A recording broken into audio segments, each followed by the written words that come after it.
Wala talagang kumpirmadong balita o opisyal na pahayag na nagsasabing may buntis sa mga miyembro ng P-pop group na BINI. Batay sa aking pagsasaliksik, wala akong natagpuang credible na source na sumusuporta sa ganitong chismis. Narito ang ilang mahahalagang puntos, walang ulat tungkol sa pagbubuntis ng miyembro, sa mga nasuring pahayagan at opisyal na pahayag mula sa grupo o sa kanilang management.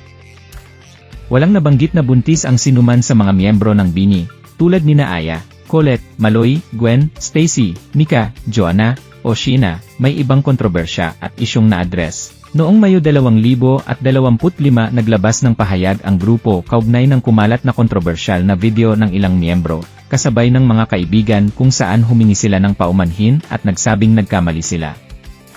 Mayroon ding naunang isyong deepfake, mga peking litrato o video na nagpalaganap ng maling impormasyon tungkol sa grupo, na tinutulan at sinses ng kanilang talent management, Star Magic. Wala namang nabanggit na koneksyon ang mga ito sa anumang chismis tungkol sa pagbubuntis, chismis ba o maling impormasyon lang. Maaaring nag-ugat ang haka-haka sa isang maling pag-unawa o maling interpretasyon ng mga larawan, videos, o lengguwaheng ginamit sa ilang social media post. Ngunit hanggat wala pang opisyal na reaksyon o ebidensya mula sa grupo o kanilang representatives, mas mainam na i-consider itong chismis. Sa kasalukuyan, walang ebidensyang nagpapatunay na may miyembro ng BINI na buntis. Ang umiikot na chismis ay walang basihan batay sa available na impormasyon. Kung makakakita ka ng anumang opisyal na pahayag mula sa BINI, Star Magic o ABS-CBN, maiging balitaan mo agad akong muli. Kung nais mong malaman ang iba pang updates o clarifications tungkol sa grupong mga bagong release, events, o pahayag, handa akong tumulong.